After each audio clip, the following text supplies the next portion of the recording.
Hello student, welcome back our YouTube channel science Vita. তো প্রিয় ছাত্রছাত্রীরা, আজকে আমি তোমাদের সঙ্গে ক্লাস 11 ফিজিক্সের নিউটনের গতিসূত্র এই চ্যাপ্টারের প্রবলেম সেট 1-এর 4 নম্বর পার্টেতে প্রবলেম সেট 1-এর যে অঙ্কগুলো বাকি আছে অর্থাৎ 16 নম্বর থেকে আজকে অঙ্ক স্টার্ট করব এবং 19 নম্বর অঙ্ক পর্যন্ত আজকে পুরো অঙ্কটাই কমপ্লিট করতে হবে। অর্থাৎ আজকের ভিডিওতে নিউটনের গতিসূত্রের প্রবলেম সেট 1-এর সমস্ত অঙ্ক আজকে সমাধান হয়ে যাবে।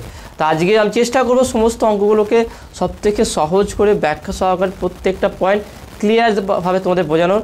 তো আমি সমাধান শুরু করবো তার আগে তোমাদের বলে রাখি, তোমরা যারা এখনও পর্যন্ত সায়েন্স ভিডিও চ্যানেল সাবস্ক্রাইব করোনি অবশ্যই চ্যানেল সাবস্ক্রাইব করবে এবং পাশে থাকা বেল আইকন প্রেস করবে, আর ভিডিওতে অবশ্যই লাইক দেবে আর বন্ধুদের সঙ্গে বেশি বেশি করে শেয়ার করবে। তা দেখে নাও 16 নম্বর অঙ্কটা কী আছে। চিত্রানুযায়ী একটা ছবি দেওয়া আছে, দেখে নাও। চিত্রানুযায়ী 4 কেজি ভরের একটি ব্লক ঝুলন্ত অবস্থায় রয়েছে। ওএ এবং ওবি সুতো দুটিতে টান নির্ণয় করো। ধরে নাও জি ইকুয়াল 10 মিটার পার সেকেন্ড। খুবই সুন্দর কোশ্চেনটা আছে, দেখে নাও। এটা হচ্ছে 16 নম্বর প্রবলেম। তাহলে ছবিটা কেমন দেওয়া আছে দেখে নাও, এইভাবে আছে।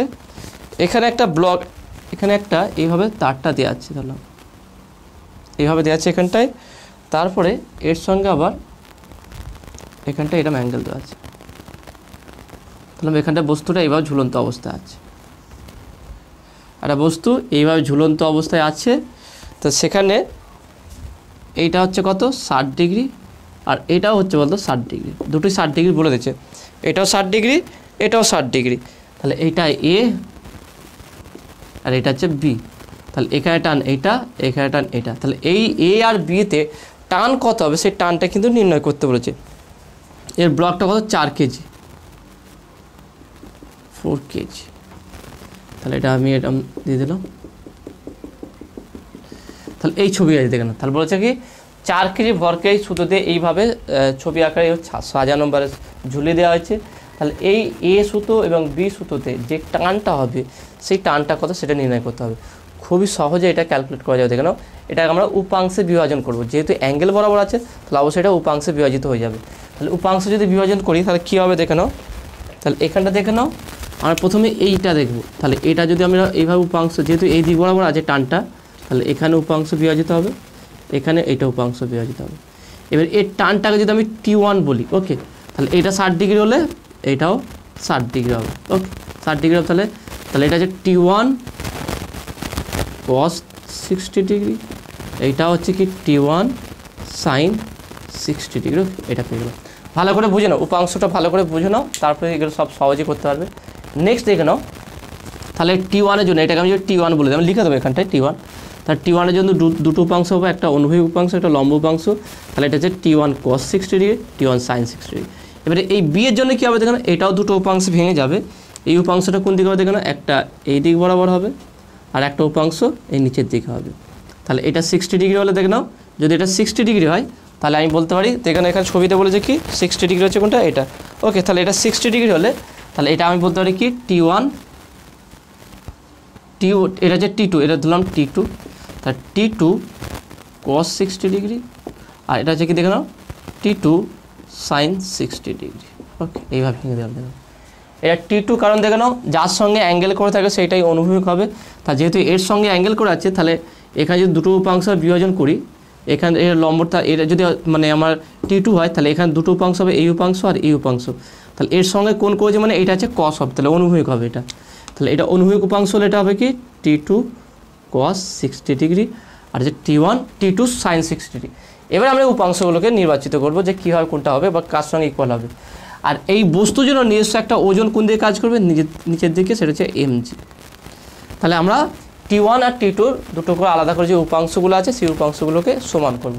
তাহলে এখান থেকে আমরা কী লিখব, তাহলে ধরি এখানে লিখব, ধরি T1 এবং ধরি A এবং B, এখানে T1 T2 না বলে ধরি A এবং B, এখানে A আর B কী বলছে দেখে নাও, A ও B সুতোটির, ওকে সুতো, ধরি A এবং এটা O বিন্দু বলছে, A বা OA এবং OB সুতোর টান T1 এবং T2, ওকে। তাহলে OA সুতোরের উপাংশ বিভাজিত করলে তাহলে এখানে লিখে দিই OA এবং ও বি সুতো দুটির সুতো এখানে লিখে দিই সুতো দুটিকে উপাংশে বিভাজিত করলে সুতো দুটির টানের সমীকরণ হবে তাহলে প্রথমটা দেখে নাও। তাহলে এই উপাংশ আর এই দুটো উপাংশ দেখব, অর্থাৎ T1 cos 60 degree equal to T2 sin 60 degree. তাহলে এখান থেকে কী পাচ্ছি, তাহলে বা T1 ইন্টু cos 60 ডিগ্রি কত half 1/2 equal to T2 into sin 60 degree কত √3/2। ওকে, দেখেন √3/2। তাহলে এই দুই কাটবে, তাহলে বলতে পারি এখান থেকে তাহলে বা T1 ইকুয়াল টু √3 T2। তাহলে এটাকে আমি 1 নম্বর সমীকরণ দিলাম। আবার এখান থেকে বলতে পারি কি লম্ব উপাংশটা দেখে না, উপরে কি আছে T1, উপরের দিকে না একটাই উপাংশ আছে, তা T1 sin 60 degree equal to নিচে দিয়ে কটা আছে দেখে নাও, এইটা আছে, এই উপাংশটা আছে আর এই mgটাও আছে। তাহলে বলতে পারি কি T2 cos 60 degree plus mg। ভালো করে দেখে নাও, এইদিকে T1 cos 60 ডিগ্রির সঙ্গে এই উপাংশটাকে আছে T2 sin 60 ডিগ্রি। ওকে, এই দুটো হয়ে গেল। নেক্সট দেখে নাও T1 sin 60 ডিগ্রি আর এর নিচেরটা কত আছে, দুটো উপাংশ, একটা T2 cos 60 ডিগ্রি এটা, আর একটা হচ্ছে mgটাও নিচে দিয়ে কাজ করবে, তাহলে দুটো হবে একসঙ্গে। তাহলে মানটা যদি বসিয়ে দিই, তাহলে বা T1 বা আমি T1-এর যদি মানটা এখানে বসিয়ে দিই, T1 ইকুয়াল টু কী আছে দেখে নাও, T1 ইকুয়াল √3 T2, তার √3 T2 ইন্টু sin 60 ডিগ্রি। ওকে, sin 60 ডিগ্রি মানে হচ্ছে কি √3/2 equal to T2 equal to হচ্ছে কত T2 into cos 60 1/2 plus mg। তাহলে দেখে নাও √3 কত হচ্ছে কি শুধু 3, তাহলে বলতে পারি এটা, তাহলে বা T2 3 T2 দেখুন √3 3 T2/2 এখানে T/2কে এখানে আসছি T2/2 ইকুয়াল টু mg। তাহলে এই দুটোকে মাইনাস করলে কি পাওয়া যাবে দেখে নাও, এই দুটো যদি আমরা মাইনাস করি কি পাবো, ছবিটা যদি ভালো করে বুঝতে পারো খুব সহজেই অঙ্কটা বুঝতে পারবে। বারবার বলছি মেন আছে ছবিটা আমরা কীভাবে উপাংশ ভাবছি দেখে নাও, যখন এরকম খুব থাকবে সর্বদা উপাংশে বিভাজন করে অঙ্কগুলো সমাধান করতে হবে। এরকম টাইপের অনেক কটাই অঙ্ক আছে, এটা উপাংশে বিভাজন করেই অঙ্কগুলো করতে হবে এবং তার অনুভূমিক উপাংশগুলি এবং লম্ব উপাংশগুলোকে পরস্পর সমান করতে হবে। তাহলে দেখে নাও এটা যদি আমি লিখি, তাহলে এটা লসাগু করলে কত হবে দেখে নাও, তাহলে এখানে লসাগু করলে তাহলে বা আমি এটা কি লিখছি, লসাগু করলে 2 আসবে দেখে নাও, লসাগু করলে 2, তাহলে 3T2 minus T2 equal to mg। Okay, mg, তাহলে বা 2T2/2 ইকুয়াল টু mg, তাহলে 2 কাটবে, তাহলে বা T2 ইকুয়াল টু mg। তাহলে আমরা পেলাম কি T2 ইকুয়াল টু mg। ভালো করে দেখে নাও, এটাকে কী করলাম আমরা লম্ব উপাংশ দুটোকে সমান করলাম, সমান করে T1-এর মান যে √3 T2 পেয়েছিলাম সেটা এখানে বসিয়ে দিলাম, বসিয়ে দিয়ে T2টা বের করলাম, তাহলে T2 আমরা পেলাম কি T2 ইকুয়াল টু mg। তাহলে T2 ইকুয়াল টু mg হলে তার T1 ইকুয়াল টু কী হবে, তাহলে অতএব T1 ইকুয়াল টু √3 mg। ব্যাস হয়ে গেল। এবারে m এর মান জানা আছে দেখুন, g এর মান এখানে বলেছে 10, g equal to 10 metre per second square, g এর মান 10 আর m এর মান 4। তাহলে যদি বসিয়ে দিই T2 ইকুয়াল টু কত হচ্ছে তাহলে দেখো, তাহলে এখান থেকে আমরা বের করতে হবে দেখো, তাহলে অতএব T2 equal to 4 × 10 equal to T2 equal to 40। Okay, 40 Newton, অর্থাৎ OB সুতোর যে টান হবে সেটা হচ্ছে 40 নিউটন। আর এটা কত হচ্ছে দেখুন, T2 ইকুয়াল টু √3 × 4 ইন্টু কত হচ্ছে দেখুন 10, তাহলে এটা কত হবে দেখে নাও 69.3 নিউটন। অর্থাৎ এটাকে যদি ক্যালকুলেট করা যায় √3 × 4 × 10, তাহলে সেটা আসবে 69.3 নিউটন। এটা T1। ওকে, এটা হচ্ছে T1। তার T1 ইকুয়াল টু অর্থাৎ OA সুতোর, এই সুতোর টানটা হচ্ছে কত 69.3 নিউটন আর এটা হচ্ছে কত 40 নিউটন। ওকে, তাহলে এইভাবে দেখা খুবই সহজ। এই লজিকটা ভালোভাবে বোঝার চেষ্টা করবে যে যখনই সূত্রটা এইভাবে থাকবে তখনই উপাংশে বিভাজন করতে হবে। উপাংশ বিভাজন করে লম্ব উপাংশ আর অনুভূমিক উপাংশ দুটোকে সমান করব। যেই বলগুলো নিচের দিকে কাজ করছে আর যেই বলগুলো উপর দিকে কাজ করে দুটোকে ইকুয়াল করব, আর এদিকের বল দুটো ইকুয়াল করব। যদি সূত্র অনুভূমিক বরাবর থাকে, অর্থাৎ এখান থেকে যে সূত্র টান করা থাকে তাহলে কোনো উপাংশে ভাঙবে না। এই দিকেরটা যেই সূত্র অনুভূমিক বরাবর টান থাকবে সেখানে উপাংশে ভাঙবে না, আর যেটা লম্ব বরাবর থাকবে সেখানে উপাংশে ভাঙবে না। যখনই কোনো অ্যাঙ্গেল তৈরি হবে তখনই কিন্তু উপাংশে বিভাজিত হবে। ওকে, নেক্সট 17 নম্বর প্রবলেম দেখে নাও কী আছে। একটি লিফটের ছাদ থেকে একটি তারের সাহায্যে 1 কেজি ভর ঝোলানো আছে। তারটি সর্বোচ্চ 14.7 নিউটন টান সহ্য করতে পারে। লিফটটি কত ত্বরণ নিয়ে চললে তারটি ছিঁড়ে যাবে? জি = 9.8 মিটার পার সেকেন্ড স্কোয়ার বলে দিয়েছে। দেখে নাও খুবই সহজ। তাহলে এটা কীভাবে সমাধান করে দেখে নাও।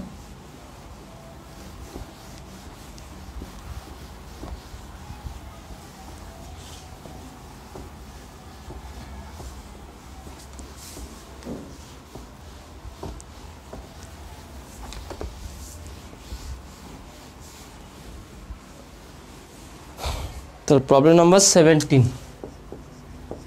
এখানে কী বলছে এখানেও, এখানে বলছে একটি লিফটের ছাদ থেকে, ওকে, একটি লিফটের ছাদ থেকে একটি তারের সাহায্যে 1 কেজি ভরে ঝোলানো আছে।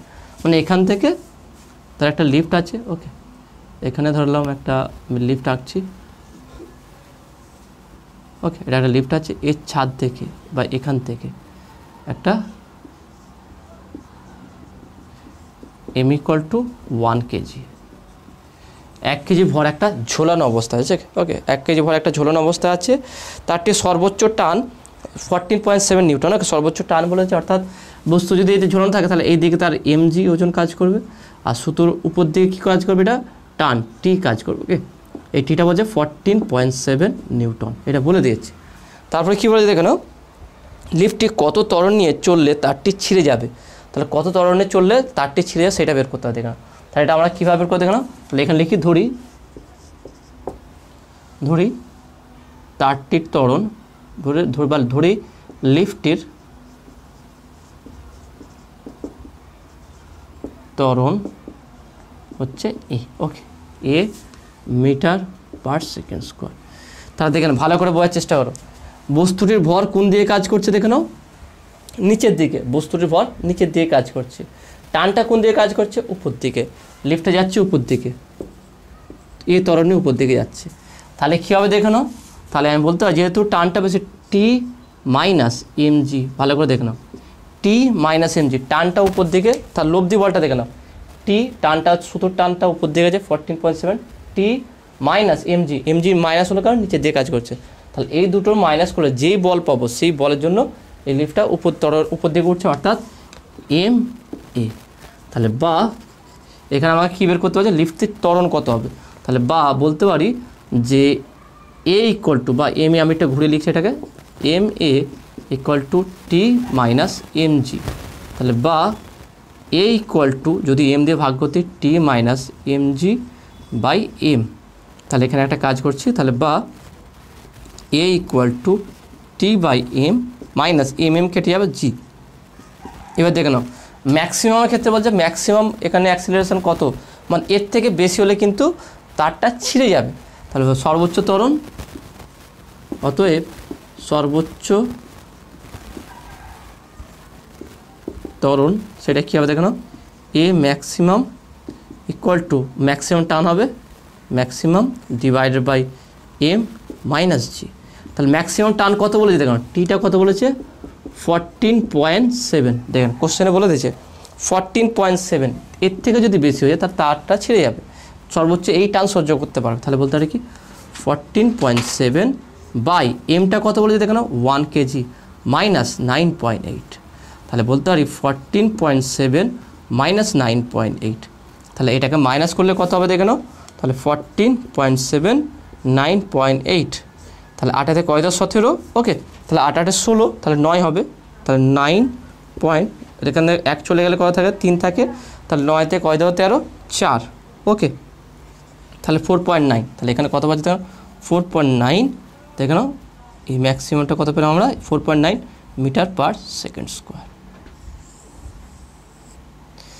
তাহলে maximum 4.9 metre per second square এই ত্বরণে যেতে পারে। এর থেকে যদি বেশি ত্বরণ হয়ে যায় তারটি সহ্য করতে পারবে না, এখান থেকে তারটা ছিঁড়ে যাবে এখান থেকে।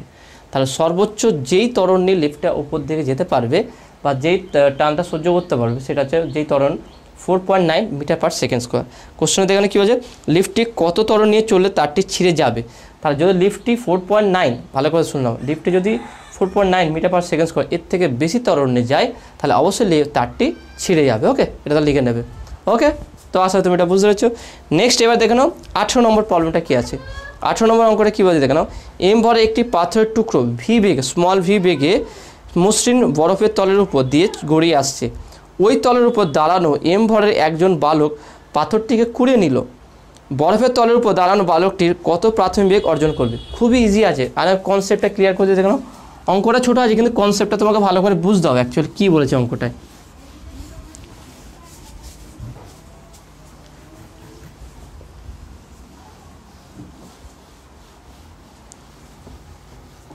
তো দেখে নাও এখানে বলেছে কি, তাহলে একটা বরফের তল আছে, এই বরফের তলের উপরে একটা পাথর গড়িয়ে গড়িয়ে যাচ্ছে সামনের দিকে। ওকে,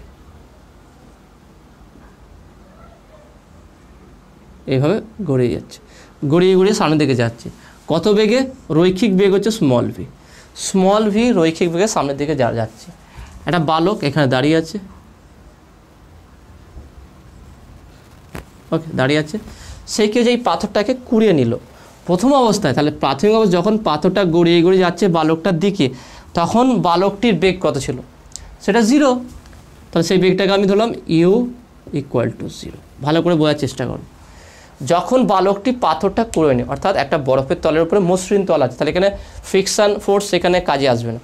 ধরো একটা তুমি অনুভব করে, একটা চেষ্টা করো অনুভব করে, এটা একটা বরফের একটা তল আছে, বরফের তল না ভেবো, নর্মাল একটা তল আছে, একটা গ্রাউন্ড, একটা মাঠ আছে। সেই মাঠে তুমি দাঁড়িয়ে আছো আর একটা বল গড়িয়ে গড়িয়ে তোমার দিকে আসছে। যখন বলটা গড়িয়ে গড়িয়ে তোমার দিকে আসছে সেই মুহূর্তে বলটার বেগ, যে বলটা বা যে পাথরটা গড়িয়ে গড়িয়ে আসছে তার বেগ ভি বলে দিচ্ছে। এবার তুমি যে দাঁড়িয়ে আছো তোমার বেগটা কত হবে? 0, কারণ তুমি দাঁড়িয়ে আছো, তোমার বেগ নেই। তাহলে এই অবস্থায় বলটিকে তাহলে বলা যেতে পারে, এটা 18 নম্বর প্রবলেম। তাহলে এর ভরটা দেখে নাও, এর ভরটা, বলটার ভর বলে দিয়েছে কত? স্মল এম, এবং লোকটির ভর বলে দিয়েছে কত দেখে নাও? Capital M. বালকটির বল ক্যাপিটাল এম। এখানে বলে দেখে নাও স্মল এম ভরের একটি পাথরের টুকরো, তাহলে এর ভর হচ্ছে কি স্মল এম, আর বালকটির ভর হচ্ছে কি ক্যাপিটাল এম। তাহলে বলতে পারি বালকটি পাথর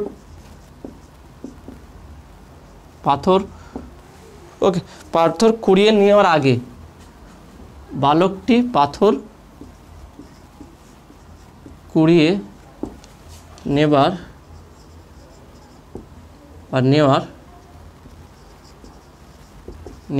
আগে বালক এবং পাথরের মোট ভরবেগ সেটা কী হবে? আমি P1 ধরলাম। তাহলে স্মল এম ইন্টু ভি, ভর ইন্টু বেগ, প্লাস ক্যাপিটাল এম ইন্টু 0। ভালো করে কনসেপ্টটা ভালো করে ক্লিয়ার করার চেষ্টা করো। আমি পাথরটি কুড়িয়ে নেওয়ার আগে দেখে নাও, বালকটি পাথর কুড়িয়ে নেওয়ার আগে বালক এবং পাথরের মোট ভরবেগ সেটা কত হবে? পাথরটি আছে এম ভরে, ভি বেগে যাচ্ছে, তাহলে এর ভরবেগ এম ইন্টু ভি। বালকটির ভর এম কিন্তু বেগ 0, তাহলে স্মল ক্যাপিটাল এম 0। তাহলে বলতে পারি তাহলে বা P1 equal to m small v. ঠিক আছে, এবারে বালকটি কী করছে? পাথরটিকে কুড়িয়ে নিয়েছে। নেক্সট কেস দেখে নাও। নেক্সট কেস হয়েছে কি,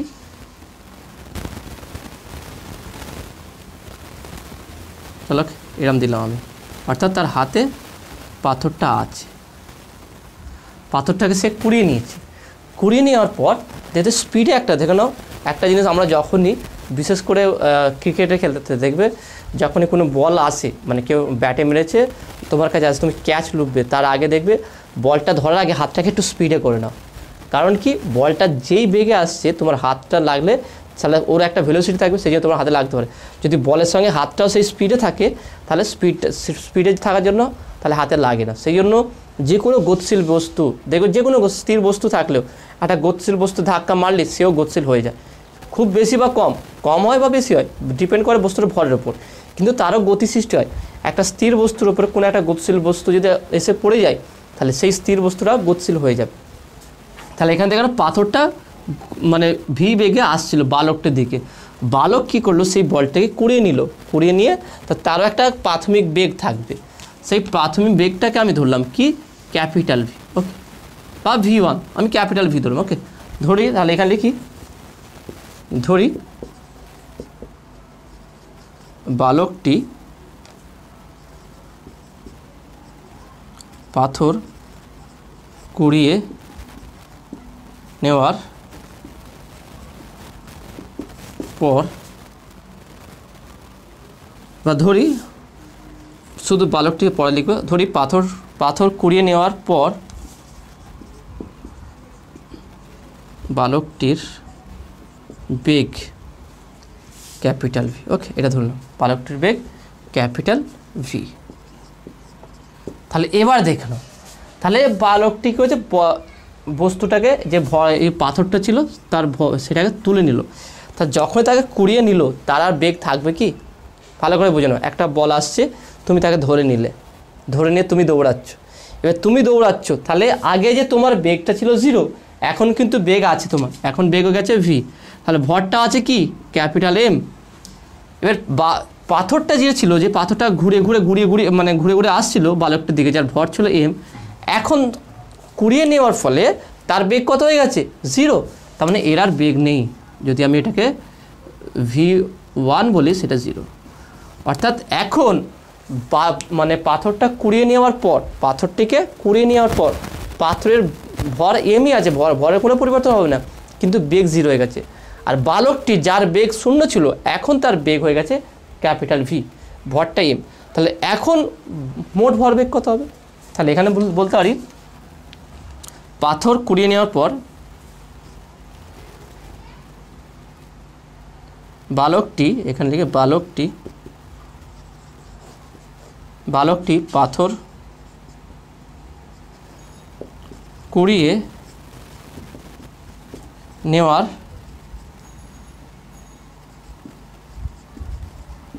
পর মোট ভরবেগ সেটা কত হবে দেখে নাও, তাহলে P2। আচ্ছা, এখন বালকটির বেগ কত, ভর কত হয়ে গেছে। আচ্ছা, প্রথমে বস্তুটা দেখে নেব, বস্তুটা হচ্ছে কি m × 0, এখন বস্তুটার বেগ 0 হয়ে গেছে, প্লাস এখন যে বালকটি দৌড়াচ্ছে এখন নিজের ভর নিয়ে, বালকটির ভর বেড়ে গেছে না কম আছে দেখে নাও, আগে শুধু m ভর ছিল তাই না, এখন ভর কত হয়, সেই যেহেতু একটা পাথরকে তুলে নিয়েছে তার সেই ভরটাও কী হবে তার মধ্যে মানে যোগ হয়ে যাবে, অর্থাৎ ক্যাপিটাল এম স্মল এম। তাহলে এখন বালকটির মোট ভর, দেখো না তোমার একটা ওজন ছিল ধরো 50 কেজি বা 60 কেজি ওজন ছিল, তুমি আরও 10 কেজি একটা জিনিস তুলে নিলে, তারপর ওজন করলে কত হবে 70 কেজি হয়ে যাবে বা 60 কেজি হয়ে যাবে, 10 যেটা তুললে সেটা বেড়ে যাবে। ঠিক একইভাবে ক্যাপিটাল এম ভরের বালকটি ছিল, এখন সে স্মল এমের একটা বস্তুকে তুলে নিয়েছে তারপর দৌড়াচ্ছে, তাহলে এখন ভর কী হয়েছে বেড়ে গেছে, কি কত পরিমাণ রয়েছে স্মল ভি পরিমাণ, স্মল এম পরিমাণ। তাহলে এখান থেকে বলা যেতে পারে capital M plus small M into capital V, okay. তাহলে এটা ক্যাপিটাল ভি দিলাম, তাহলে অতএব ভরবেগের সংরক্ষণ সূত্র অনুযায়ী, তাহলে বা এখানে আরেকবার লিখছি P2 = capital M plus small M into capital V. তাহলে এখানে বলতে পারি কি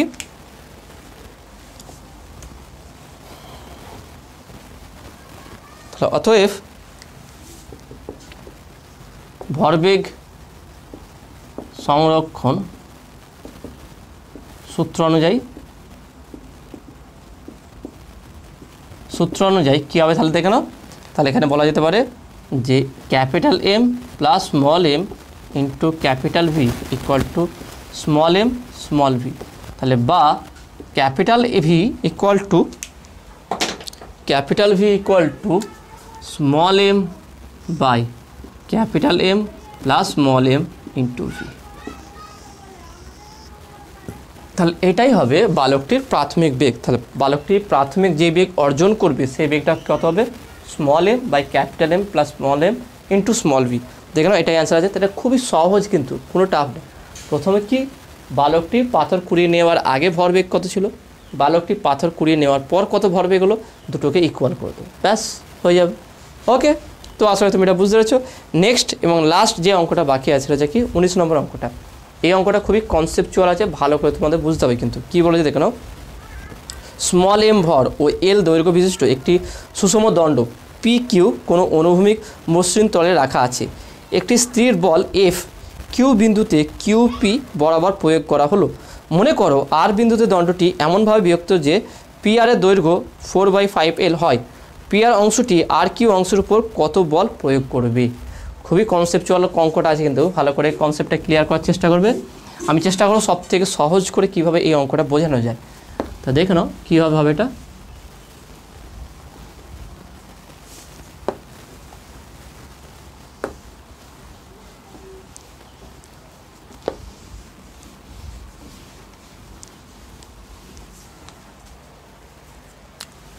নাইনটিন, ওকে, প্রবলেম নাম্বার 19 কী বলে দেখেন, একটা তল আছে, একটা রড আছে,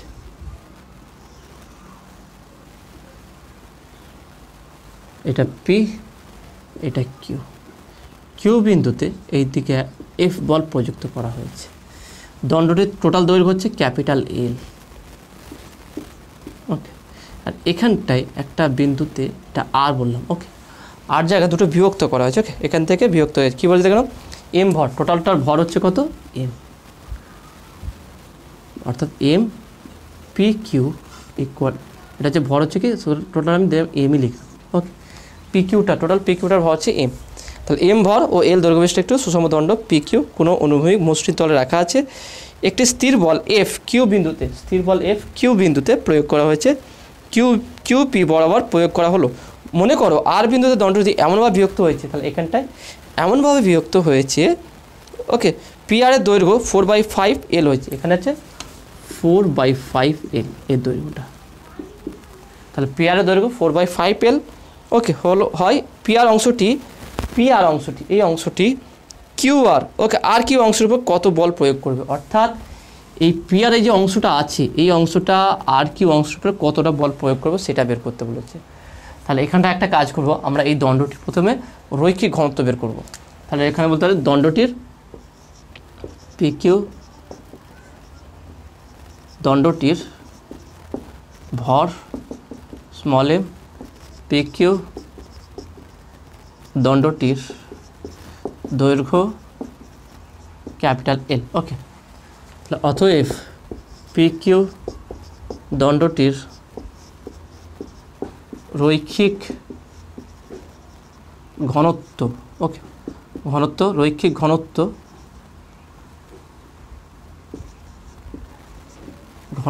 সেটাকে ল্যামডা ধরছি। তাহলে সেটা কী হবে, মাস পার ইউনিট লেন্থ, ওকে, ভর বাই লেন্থ, এইটা রৈখিক ঘনত্ব, ওকে। তাহলে এটা হচ্ছে রৈখিক ঘনত্ব, আমরা পেয়ে গেলাম।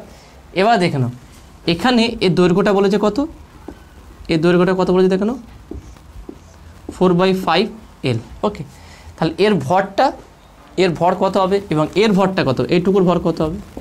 তাহলে টোটালটার ভর এতটা হলে তাহলে আমরা বলতে পারি যে আর কিউ, প্রথম বের করতে গেলে আর কিউ অংশের প্রথম দৈর্ঘ্য বের করি। তাহলে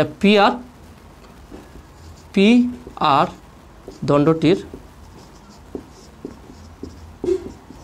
দৈর্ঘ্য কত বলেছে দেখে নাও, 4/5 L। তাহলে বলতে পারি আর কিউ দণ্ডটির দৈর্ঘ্য সেটা কত হবে দেখে নাও। তাহলে আর কিউ দণ্ডের দৈর্ঘ্য হচ্ছে কত, তাহলে আমরা বলতে পারি কি এল, টোটাল এল থেকে 4/5L বাদ যাবে, অর্থাৎ এল যদি কমন নিই তাহলে লসাগু করলে 5 হবে, 5 - 4, ওকে। তার মানে বলতে পারি কি কত হচ্ছে দেখে নাও, তাহলে L/5 দেখে নাও এখানে কত হচ্ছে, তাহলে L/5। তাহলে L যদি 5 হয়, তাহলে আমি যদি ওইটুকুর ভর বের করি, তাহলে অতএব আর কিউ অংশটির ভর, ওকে, আর কিউ অংশটির ভর, কারণ পি আর অংশটি আর কিউ অংশের উপরে বল, যে বল প্রযুক্ত করে সেটা বলটা বের করতে বলেছে। এখানে বের করতে বলেছে কি দেখে নাও, এই পি আরটা আর কিউবের কতটা বল প্রযুক্ত করেছে সেটা হচ্ছে ক্যাপিটালটি ধরলাম, আমরা ক্যাপিটালটি ধরে নেব এটাকে। তাহলে আর কিউ অংশটির ভর সেটা কত হবে, রৈখিক ঘনত্ব দেখে নাও, আমরা জানি কি M = λ/L। তাহলে যদি আমরা ভর বের করতে গেলাম ল্যামডা ইকুয়াল টু, অ্যাকচুয়ালি এটা ভুল হয়ে গেল, এটা কি lambda equal to M by L, তাহলে M equal to lambda into L. তাহলে এখানে বলতে পারি আর কিউ অংশটির ভর, তাহলে এর রৈখিক ঘনত্ব, কারণ রডের যে কোনো জায়গায় ঘনত্ব সেম থাকবে, তার রৈখিক ঘনত্ব ইন্টু দৈর্ঘ্য, দৈর্ঘ্যটা কত এল বাই 5, তাহলে ল্যামডাটা আমরা কত পেয়েছি দেখে নাও এম বাই এল, তাহলে বলতে পারি M by L into L by 5, তাহলে এল এল কাটবে ইকুয়াল টু এম বাই 5। তাহলে আমরা পেলাম কি দেখে নাও যে এম আর কিউ এর ভর কত পেলাম এম বাই 5। তা দেখে নাও আমরা কী করলাম, তাহলে এর দৈর্ঘ্য থেকে এর দৈর্ঘ্য বের করলাম, এখান থেকে মেন এর ভরটা বের করলাম। অ্যাকচুয়ালি আমার মেন এম ছিল কি এইটার ভর বের করা, সেটা কত হচ্ছে এম বাই 5, এই ভর বেরিয়ে গেল। এবারে যে কিউ বিন্দুতে যে এফ বল প্রযুক্ত হয়েছে, সেই বল প্রযুক্ত হওয়ার জন্য এই রডের উপরে কতটা ত্বরণ হয়েছে ত্বরণটা বের করবো। তাহলে এখানে লিখি কিউ বিন্দুতে এফ বল প্রযুক্ত হলে কিউপি বা পি কিউ দণ্ডটির ত্বরণ হবে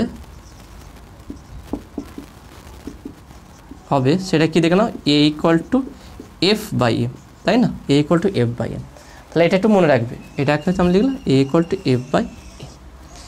এবার দেখলাম তাহলে এটা আমার মেন বেসিক জিনিসটা তৈরি হয়ে গেলো। এবার আমরা মেন অঙ্কে আসবো, এগুলো দেখেন অ্যাকচুয়ালি যা গিভেন ছিল সেখান থেকে আমরা জাস্ট মডিফাই করলাম। এগুলো সব তো দেওয়া আছে, এগুলো যা লিখেছে এগুলো সব দেওয়া আছে, তাই না। আমি শুধু রৈখিক ঘনত্বটা বের করলাম আর এখান থেকে এই দৈর্ঘ্যটা আর কিউর দৈর্ঘ্য বের করলাম, এই দুটো জিনিস কিন্তু বের করলাম। আমার মেন কাজ হচ্ছে কি এই ক্যাপিটাল টিটা বের করা। অর্থাৎ দেখে নাও ধরলাম এখানে লিখতে ধরি পিআর অংশটি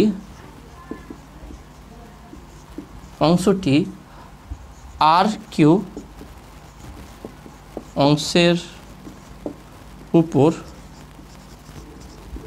টি বল প্রযুক্ত করে। ওকে, এখানে দেখেন এটা ছবিতেও বলে দিয়েছে। ওকে, ছবিতেও বলে, তাহলে এটা টি হলে এটাও টি হবে, কারণ ক্রিয়া প্রতিক্রিয়ার জন্য। তাহলে অতএব আর কিউ অংশের গতির সমীকরণ, তাহলে এখানে লিখবে অতএব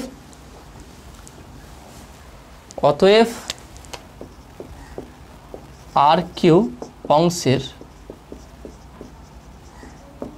গতির সমীকরণ সেটা কি হবে দেখে নাও। তাহলে এফ বল সবথেকে বেশি, তাহলে এফ বল প্রযুক্ত হচ্ছে এফ মাইনাস টি, টিটা থেকে অপোজিট, তাহলে এফ যদি এদিকে প্রযুক্ত করে তাহলে টিটা এদিকে, আমাকে টি বের করতে হবে কিন্তু, ইকুয়াল টু, তাহলে এখানে কত পাচ্ছি দেখে নাও এফ মাইনাস টি হলে এম ইন্টু এ, তাহলে আমরা পাবো কি, আমরা কার গতি বের করতে না আর কিউ অংশের গতি পাচ্ছি, তাহলে এম, তাহলে এম আমি লিখলাম না এম আর কিউ ইন্টু এ। ওকে, দেখুন ভালো করে বুঝে নাও সমীকরণটা কীভাবে হচ্ছে। আমি বের করতে চাই আর কিউ অংশের ত্বরণ কত বা এর গতির সমীকরণ বা এর উপরে যে প্রযুক্ত বল করবে পি আর সেই বলটা কত। তা সেই জন্য কী করলাম এর ভরটা বের করেছি, ভরটা আমরা এখানে লিখলাম এম আর কিউ, ভর বের করেছি, কী ত্বরণে যাবে সেই ত্বরণটা বের করে ত্বরণটা আমরা এখানে ক্যালকুলেট করলাম।